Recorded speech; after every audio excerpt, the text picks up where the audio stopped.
pagi. Assalamualaikum warahmatullahi wabarakatuh. Waalaikumsalam warahmatullahi wabarakatuh. Gimana kabarnya pagi ini Bapak Ibu guru hebat semuanya? Baik. Alhamdulillah. Ya syukur alhamdulillah pagi ini kita diberi kesehatan, keselamatan, dapat bertumbuh di ruangan yang kecil ini untuk acara diseminasi pengimbasan disiplin positif yang akan nanti saya jabarkan tentang salah satunya adalah disiplin positif yang ada di SMA Negeri 1 Kawas. Tak lupa ucapan syukur kepada Tuhan Yang Maha Esa yang telah memberikan rahmatnya kepada kita, sholawat dan nabi yang kita sampaikan pada junjungan kita Nabi Muhammad SAW untuk kita bisa terlaksananya acara ini dengan baik. Langsung saja kita mulai dari budaya positif ini kayaknya belum fit ya. Yuk, saya minta tolong bantu gerakan saya 1 kali tepuk pramuka. 1 kali tepuk pramuka. Alhamdulillah, biar menambah semangat untuk kita bisa diseminasi tentang budaya positif. Langsung mas, slide kedua. Yang sebelum kita mulai diseminasi budaya positif, ada kesepakatan yang harus kita sama-sama kita persepsi untuk bisa berjalannya acara ini. Yang pertama yaitu menghargai siapapun. Yang kedua, menjadi pendengar yang baik. Ketiga, boleh berbicara dengan baik dan sopan. Kalau ada mau usul tambahannya, kalau mau usul angkat tangannya. Jadi kalau mau bertanya atau usul, kita mengacungkan tangan. Bisa disepakati Bapak Ibu? Bisa. Oke, terima kasih. Masuk slide kedua mas. Ya, dimulai dari sini tentang disiplin positif. Disiplin positif itu salah satu budaya yang ada di sekolah kita. Kita harus menggunakan disiplin positif, apalagi kita sebagai seorang guru. Seorang guru itu kita harus mencontoh juga, memberi contoh ya, meneladani. Tidak lupa dari teladan Ki Hajar Dewantoro. Salah satunya di situ nanti ada disiplin positif, motivasi perilaku manusia, keyakinan sekolah atau kelas, terus ada kebutuhan dasar manusia. Berikutnya ada posisi kontrol, restitusi, dan terakhir segitiga restitusi apabila kita menghadapi kasus. Langsung saja kita masuk sesi dulu mas. Disiplin positif. Bapak Ibu guru hebat pernah tahu apa itu disiplin positif? Bantu saya. Umur siapa? Mbak Bu Umi. Iya, Mbak Bu Umay. Apa yang Bu Umay tahu dari tentang disiplin positif?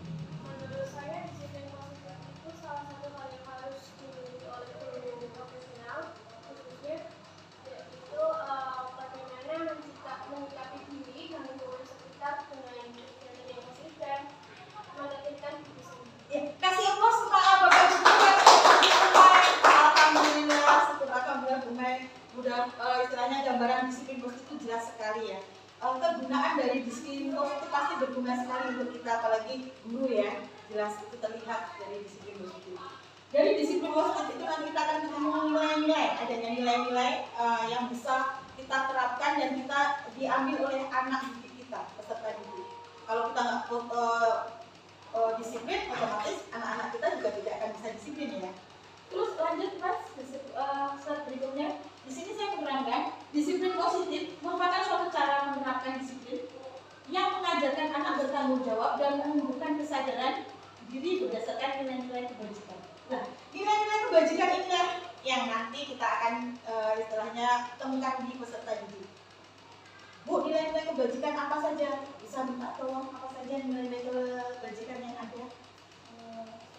Pemahaman saya Ya. untuk nilai kebajikan sendiri mungkin bisa meliputi nilai kesopanan seperti menyapa seseorang seperti teman maupun guru di sekitar sekolah.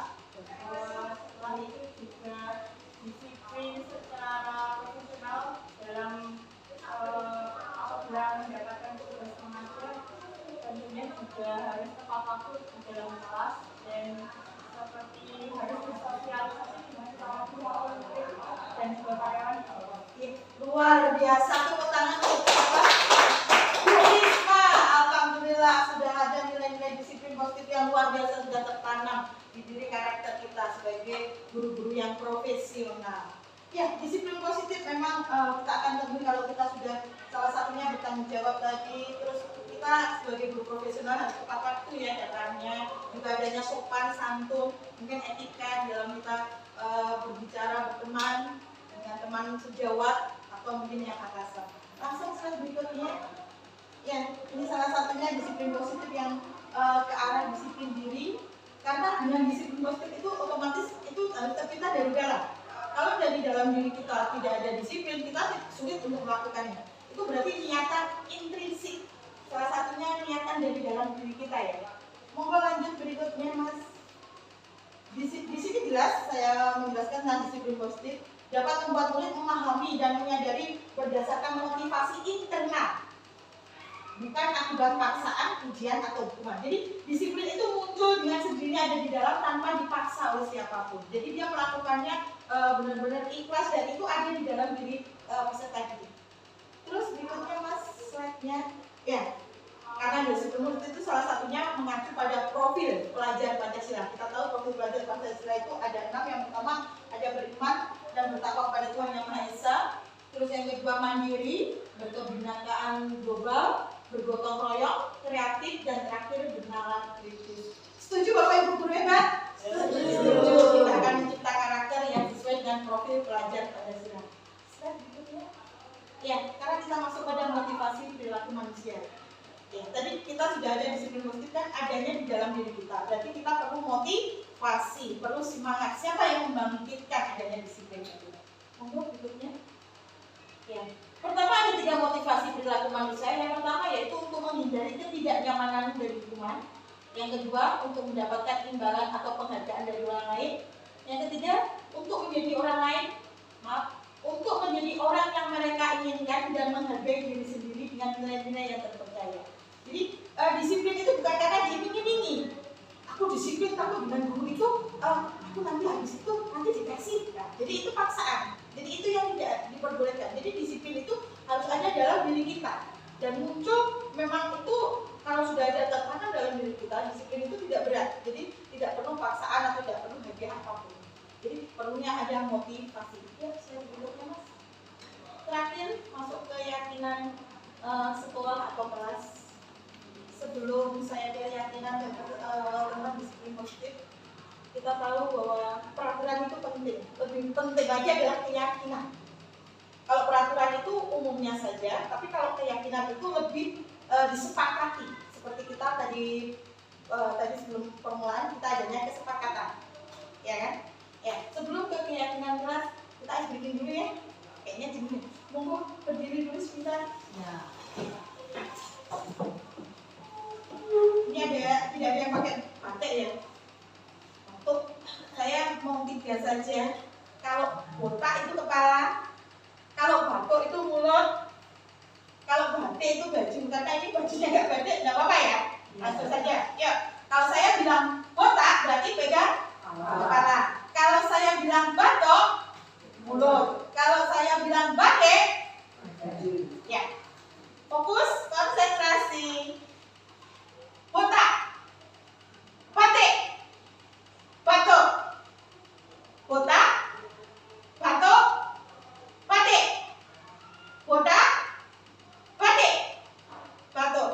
Hebat, terima kasih Bapak Ibu. Alhamdulillah masih konsentrasi, masih mau mendengarkan saya.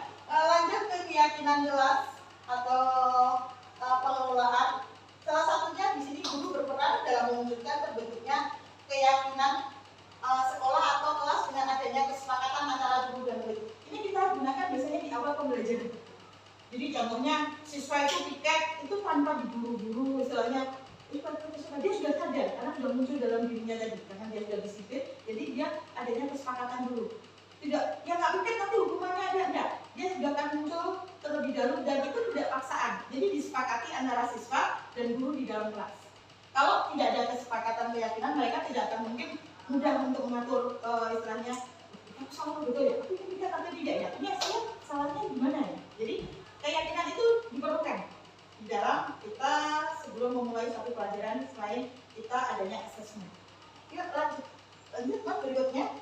Ya, keyakinan sekolah atau kelas itu pernyataan yang universal, yang mudah diingat dan dipahami dan harus diterapkan di lingkungan sekolah kita. Contohnya saja piket. Kita pernah, apa yang terjadi jika kita tidak piket? Monggo, Bu siapa? Bu Lutfi. Apa yang terjadi jika kelas itu tidak piket? Tidak ada penertiban di kelas. Ya betul. Karena kelas tidak ada Luar biasa. Terus tidak ada rasa tanggung jawab. ya, tanggung jawab. Terima kasih, tepuk tangan untuk Bu Lutfi. Ya, luar biasa. Mungkin ada pendapat lagi? Mungkin dari Bu Yayu. Monggo. Apabila apa yang terjadi jika kita tidak piket kelas, anak tidak piket kelas? Anak tidak piket kelas berarti satu, siswa itu tidak mematuhi peraturan, tidak menjalankan tugasnya, sudah melanggar aturan yang sudah disepakatinya, kemudian siswa tersebut juga tidak bisa tidak bisa beradaptasi, tidak bisa bekerja sama dengan temannya, kelas akan menjadi kotor, kemudian kegiatan belajar mengajar akan terganggu, kemudian waktu belajarnya itu juga akan terkurangi karena guru pasti akan menginginkan kelas itu dalam keadaan nyaman terlebih dahulu baru kegiatan belajar mengajar dilaksanakan. Setuju dengan Yayu. Betul sekali. Ya, ruangan kelas itu tempat kita sebelum kita berkreasi. Kalau kita kotor, kita kan tidak akan mau memulai pelajaran sebelum dibersihkan. Ya, salah satu keyakinan kelas itu pasti akan nanti lanjutnya ke disiplin. Salah satunya piket kelas itu. Jadi nanti diatur bagaimana istilahnya piket itu bisa berjalan lancar. Kecuali tanggal-tanggal merah, ini kita tidak perlu ke sekolah. Kita sudah sepakati di dalam keyakinan tersebut. Lanjut berikutnya. Ya, ini kesepakatan sekolah ya, kelas yang sudah ada. Yang pertama ini ada di kelas 12 IPS. Yang pertama ada masuk tepat waktu. Setuju ya, semua tidak memberatkan. Yang kedua berseragam rapi itu sesuai aturan. Terus yang ketiga keluar kelas itu wajib izin, berkata sopan, kelima tidak boleh gaduh, terus harus saling toleransi, menjaga hubungannya, potong rambut rapi bagi laki-laki, kalau perempuan kita pakai jilbabnya, terus 8 tidak boleh makan di dalam kelas, 9 menghormati guru. Ini keyakinan kelas yang sudah ada di kelas 12 yang sudah sepakati. Ada mungkin yang mau ditambahkan dari Bapak Ibu? Ini boleh bertanya? Iya, mau Bolehkah ditambahkan di dalam kesepakatan kelas itu? Ya, Boleh ditambahkan? boleh, mau silakan ya. Kalau boleh ditambahkan, berarti kalau saya melarang siswa untuk bermain HP di dalam kelas sewaktu jam pelajaran. Oh, bagus sekali Kecuali ada perintah atau memang kita memerlukan untuk membuka. Ya, terima kasih masukannya. Oke, dalam pembelajaran ya? Iya. Nanti saya masukkan. Mungkin ada tambahan lagi dari kesepakatan ini yang perlu ditambahkan? Apa bisa saya sampaikan untuk pas waktu dengan siswa? Ayo. Cukup? Dirasa cukup? Ya, terima kasih. Jadi kita harus membuat kesepakatan atau keyakinan dalam kelas ini berguna sekali. Kalau tidak kita gunakan, mereka meskipun ada peraturan yang terpampang pun mereka tidak akan beda peraturan dengan keyakinan itu jelas berbeda. Peraturan itu umumnya ini lebih bukan khususnya karena disepakati oleh guru dan siswa, terutama waktu itu yang membentuk mungkin wali kelas. Yuk lanjut mas, berikutnya. Ada kebutuhan dasar manusia. Lanjut, kebutuhan dasar manusia ini salah satunya kita manusia pasti ada kebutuhannya. Kalau tidak salah ada 5. Yang pertama yaitu pernyataan ketika seorang melakukan suatu perbuatan yang bertentangan dengan nilai-nilai kebajikan atau melanggar peraturan. Hal itu sebenarnya dikarenakan karena gagal memenuhi kebutuhan dasar mereka. Lanjut mas. Yang kebutuhan dasar ini ada 5. Yang pertama bertahan hidup. Semua pasti mau bertahan hidup. Bagaimana cara bertahan hidup? Yang kedua kasih sayang dan rasa untuk diterima. Yang ketiga adanya penugasan. Terus kebebasan, ini hak kita. Terakhir adalah kesenangan. Ini kebutuhan dasar manusia yang mutlak yang ada pada diri kita. Yuk monggo berikutnya. Ini ada salah satu kasus dari Ibu Zulaika. Bu Zulaika, saya ambilkan nama lainnya. Ini wali kelas 11A1 sedang bingung menghadapi ulas salah satu murid di kelasnya.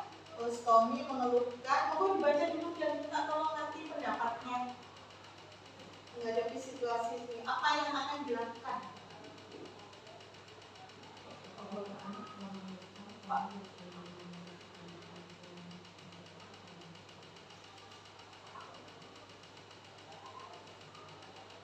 Apa yang kira-kira bisa dilakukan untuk menghadapi si Tommy, siswa 11A1? Jadi ya Bu. Tommy. Iya, Tommy.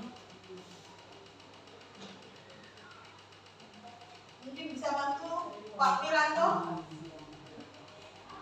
Dari studi kasus yang dialami oleh Ibu Zulaika, adanya seorang siswa yang bernama Tommy yang seringkali meminta bekal makan siang mereka dengan paksa. Iya. Sebuah tindakan yang tidak dapat ditiru dan tidak dapat digunakan karena salah satu bentuk perlindungan di dalam kelas.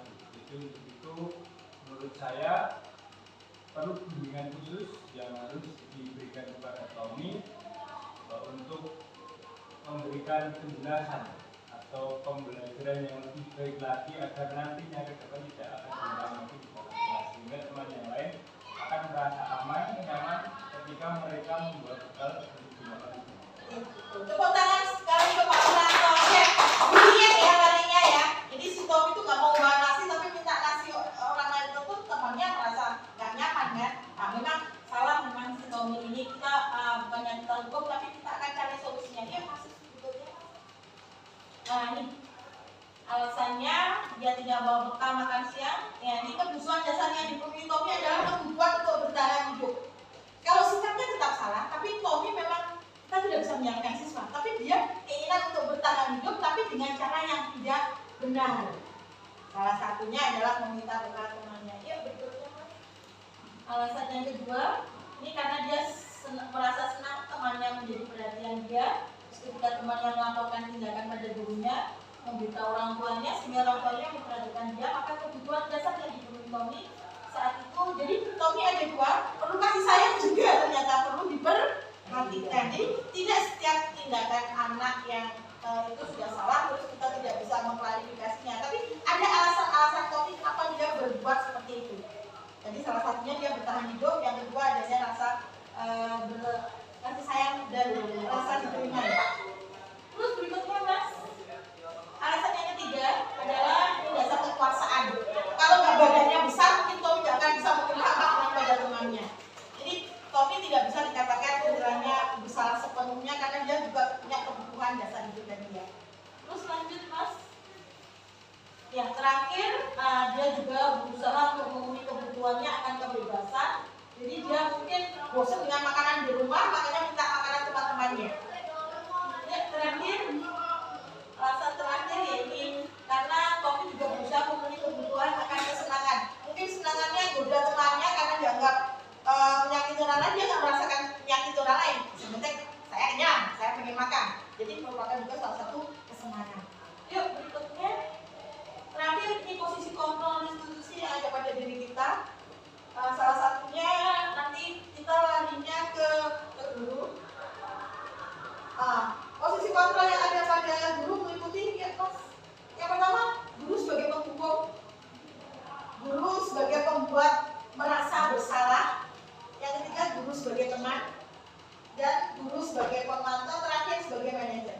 Saya yakin dari 5 posisi kontrol ini pasti kita akan berada di guru sebagai manajer. Kita tidak akan pernah menjadi guru sebagai penghukum. Kita tidak akan membuat rasa bersalah kita ke siswa. Terus kalau sebagai teman, kita takutnya tidak ada gaya ya. Terus sebagai pemantau, jadi memantau tingkah lakunya. Terus sebagai manajer. Yuk lanjut berikutnya. Ini posisi kontrolnya dari kasus Tommy tadi. Lanjut aja langsung Mas. Terakhir, ini posisi kontrol institusi dari kelima itu yang perlu kita pegang adalah sebagai manajer. Sebagai manajer itu kita istilahnya bisa apa yang ada di siswa dia kita pertanyakan nanti dengan setuju dari institusi dan kita akan tahu alasannya. Jadi kita tidak boleh menghukum, tidak boleh kita membuat dia merasa bersalah dan yang seperti itu. Yuk lanjut Mas. Berikutnya ini ada satu kasus salah kesempatan siswa apa alasan dia berbuat salah itu, dan dia akan menjelaskan dan dia akan memperbaikinya. Yuk lanjut Mas, berikutnya. Terima kasih. Sebagai manajer kasus tadi salah satunya kita harus selain posisi manajer juga menjadikan murid sebagai manajer bagi dunia, sehingga tercipta adanya identitas positif. Jadi dia bisa mengambil hikmah dari pelajaran tadi terus menjadikan dia identitas yang bagi dirinya, oh ini ternyata salah saya tidak boleh seperti ini, harusnya seperti ini. Dia akan ubah polanya untuk berpikir dan kembali menjadi fitrahnya sebagai anak yang baik. Yang berikutnya, nih segitiga institusi, lanjut Mas. Nih yang kita perlu gunakan kalau kita menghadapi masalah dengan siswa, yaitu pertama adalah menstabilkan identitas, yang kedua ada validasi tindakan yang salah, yang ketiga menanyakan keyakinan. Itu yang terpenting. Jadi kita sebagai guru manajer, kita nggak boleh kalau menghadapi kasus siswa kita melakukan hukuman, tapi kita harus identifikasi masalahnya itu dulu dengan validasi dan salah satunya memberikan keyakinan. Lanjut Mas. Ini menstabilkannya. Jadi bagaimana menstabilkannya? Kita menanyakan menjadi siswa itu, apakah kamu senang dengan perbuatan tadi? Apakah kamu merasa nyaman dengan perbuatan tadi? Dia akan mengeluarkan, karena dia bisa untuk kita ajak istilahnya sharing. Terus Mas, terakhir, ya di sini kita akan menanyakan. Jadi apa yang tertarik? Kalau kamu menyalahkan dirimu terus, apakah kamu bersikap baik pada dirimu sendiri? Jadi tidak boleh mendukung salah satu pada dirimu. Yuk berikutnya Mas. Terakhir, validasi tindakan yang salah. Validasi tindakan yang salah ini yang perlu bergeser dari pemikiran mengenali murid kebutuhan murid. Terakhir nih, terakhir terus ya dari tadi ya. Kamu pasti yakin alasan mengapa kamu melakukannya? Ini pertanyaan yang kita sampaikan, jadi kita tidak boleh menghukumnya. Apakah apa yang penting buat kamu dari kasus itu? Apa boleh kamu berusaha menjaga sikap? Terus maukah kamu belajar dengan cara lain untuk mendapatkan yang dibutuhkan? Berikutnya, menanyakan keyakinan kelas. Nih, menanyakan keyakinan pada siswa. Jadi kita sudah pakati di keyakinan, yaitu menanyakan keyakinan yang memberi pertanyaan bermakna pada murid atau anak untuk memunculkan motivasi secara intrinsik yang perlu. Terus mengaitkan keyakinannya dengan tindakan yang salah. Yuk berikutnya, ini pertanyaannya. Jadi kita tidak boleh istilahnya mengejek, dan kita harus memberi kesempatan dia untuk berbicara. Apa yang kamu rasakan ketika kamu melakukan itu? Kamu menjadi orang yang seperti apa? Terakhir. Next, ini sudah saya ulas semua. Ya, alhamdulillah, terima kasih. Dan sebelum saya tutup, mungkin ada pertanyaan atau mungkin tambahan dari Bapak Ibu guru hebat yang hadir pagi ini dalam acara diseminasi budaya positif di SMA Nusa Tenggara. Ada ya? Tidak? Oh, ya, terima kasih luar biasa. Ya, saya minta maaf jika ada kekurangannya dalam penyampaian ini. Kalau kekurangan menurut saya, kelebihan mungkin Bapak Ibu saja. Kalau ada kata yang salah, saya minta maaf. Saya akhiri cukup sekian. Selamat siang. Assalamualaikum warahmatullahi wabarakatuh.